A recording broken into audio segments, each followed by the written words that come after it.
happening, everybody? Rod J here to take a look at another beer. Appreciate you swinging by to check out another video, or if this is your first time checking out one of the videos, welcome. Actually looking forward to the one I'm about to drink here. This is actually the Goose Island Bourbon County brand Barleywine. I had recently done this stout for the first time, really enjoyed it, and happened to get an email about the Barleywine being available at one of my retailers that I decided to go ahead and pick up. And the good thing with either, I didn't have to wait in long lines. They actually were a little bit more democratic in how they did it, where they did raffling through some of their best customers. So I ended up winning a bottle of the other one and then a bottle of this one too. So I think this one was actually $11.99, which is usually more than I'll spend on something like this, a 16-ounce bottle. But knowing the legacy of the Goose Island's Bourbon County brand beer and barley wine, definitely wanted to pick it up if I could. So went ahead and got this one. This is a 2015 edition. This one comes in at 12.9% ABV and 60 IBU. I forgot what the stout came in at, but if you want to check that video, all the details are there too. 16.9 ounce bottle, as you can see, and they go somewhat all out. Got a nice little decorative bottleneck label on it, and then it's got the etched glass on the bottle, which is kind of nice, and then of course the information on the back as well. Was decided if I want to keep this bottle or not. I was going to do it with a stout and decided to end up going ahead and getting rid of it. I'll probably do the same with the bottle, but it is a neat glass that is pretty cool in how they set it all up. They tell you on here the originators of bourbon barrel aging, give you a little bit of that information, aged in third use bourbon barrels. So if you're not familiar, what they do is they actually use this in the same barrels where they had actually used them previously for Kentucky bourbon, and then for what they use for the bourbon stout, and then they reuse them again for the barley wine. So they're really getting a lot of that bourbon flavor out of those barrels. Best to enjoy in a snifter, which they actually tell you on the bottle itself. For those that drink a lot of beers, you probably already knew that, but they do like put a nice little thing on the label as a reminder. And of course they sign off with the brewmaster's signature, which is kind of cool, where my finger is. I don't know if you can see that out of the light or not, but there's like his signature right there. And they also tell you on here, made 2015, as far as the label. So I think some people do like to keep these, but go ahead and get this baby open and get it into a glass so I can partake and let you know what it tastes like. Wow, I can smell the oak and everything coming out already from the glass and some of the malts. This is going to be a joyous ride, I believe. So there we go. We get it into the snifter glass. Doesn't leave much of a head there. Already getting aroma pouring out. Nice, strong aroma. Getting the malts and the chocolate and the notes already coming out of the glass. Get it to the light. Nice, dark, pretty much reddish brown color. Not all the way jet black, but a nice deep dark color. Some light does get through the glass. Take it out of there, and then again, you have nothing but kind of that dark brown color. Less than a finger of head actually there now, and really dissipating pretty quickly. But what you would expect to see maybe on a nice English barley wine as far as the aroma. So I'm already getting notes of the chocolate. I'm getting notes of the coffee right off the bat. Getting some of the oak. Getting some of a charcoal sense coming out of it, as well as hints of, say, tobacco. Got a nice roastiness to it. Gets a little bit of those vanilla notes on the back end. Not getting as much of a hoppy smell. Definitely more of a malt forward, which is the case usually with a lot of barley wine type beers. A nice complex amount of aromas and notes come out of this. Like I said, a nice strong sense.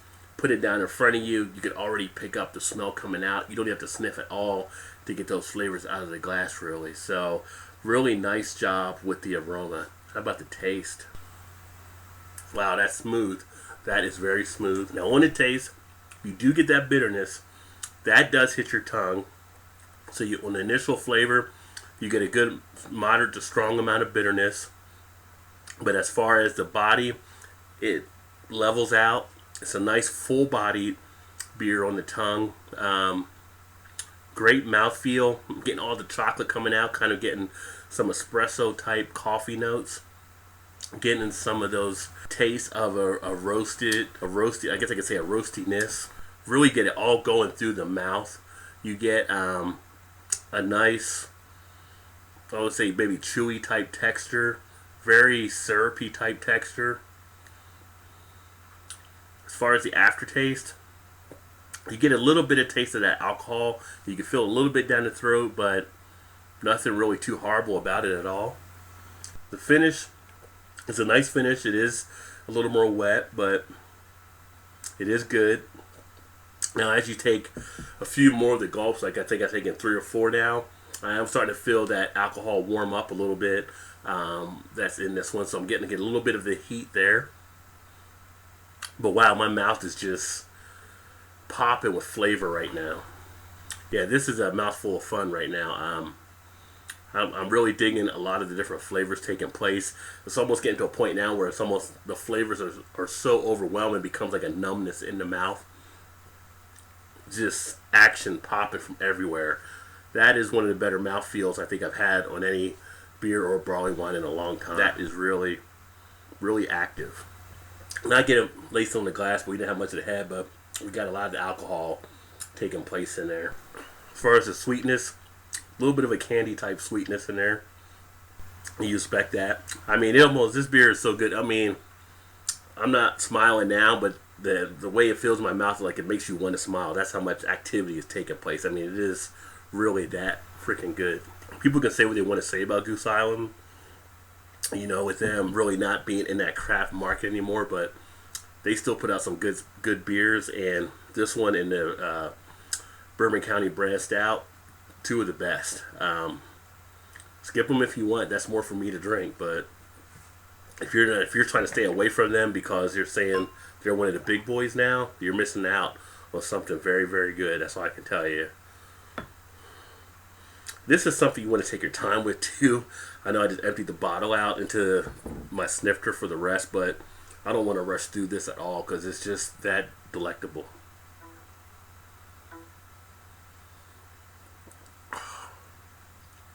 Yeah, that's good. If you can get it and you don't mind spending extra bucks, I would say definitely do it. Again, I've got cigars, but I don't smoke in the house. Usually I smoke outside. Now we're starting to get those winter temperatures. I'm not going outside to smoke a cigar. If I had a fire pit, I would. But this would be one to definitely put with a cigar. No doubt about it. This one will be nice. Go ahead and check some of the ratings here. Well, Untapped right now has this on a bottle cap rating of 4.33 from the average. Beer Advocate actually doesn't have a rating yet for the 2015 edition. Reason being, they have not got enough reviews. It says a wait-in 10 reviews. They've got 8 in there. I may put one in later. I may not. But once they get 10 reviews, then they'll have a score that they'll put through their the system that'll kick out. But as far as rate beer, 100 overall, 100 for style. And I'm going to think with Beer Advocate, that's going to be up in the high 90s as well by the time they're all said and done. This is definitely, like I said, one of the top beers I've had. Carbonation, as I burp a little bit, you do get some of the carbonation there, but it's not really heavy. It's mostly subtle all the way through. But with all the alcohol going in, you figure you're going to burp at some point. Yeah, this is solid. I mean, for me, it's easily an A+ beer. So I'm going to give it an A+ on this one. Like I said, if you're a barley wine fan, you probably already got this on your radar. If you want to find out about barley wines or want to taste barley wines, this is definitely one to try to go out and try to find and get if you can. Like I said, you're going to pay a little bit more for this one, but I can tell you, and I'm usually one that tries to catch all the values, this one was definitely worth the extra money. A great beer from Goose Island with their Bourbon County barley wine. Definitely worth it. Definitely one you should go check out. So with that being said, I'm going to sit back and enjoy this a little bit more. I'm going to see about letting it warm up a little bit. They say if you let it warm, it even brings out more flavor. So probably kick back, maybe throw in some video games, let it warm up, and then drink as I go through and take some people out on Call of Duty. So with that, I appreciate you swinging by to check out another video. If you like what you saw, as always, make sure you hit that like button and make sure you subscribe if you want to stay up to speed and you get all the new updates as I do the new beer reviews. And always, if you've had this beer, put some comments in the comment section. Let me know what you thought about it. I'd like to compare some notes. I know a few people out there have not really been blown away by it as much. I know a lot of people that have been. So just curious to find out what everybody else thinks about this one. But outside of that, I'm going to say cheers. Always say go out and drink good craft beer. Whether you think Goose Island is craft or not, technically it's not because of the ownership. It's still pretty damn good beer. Cheers.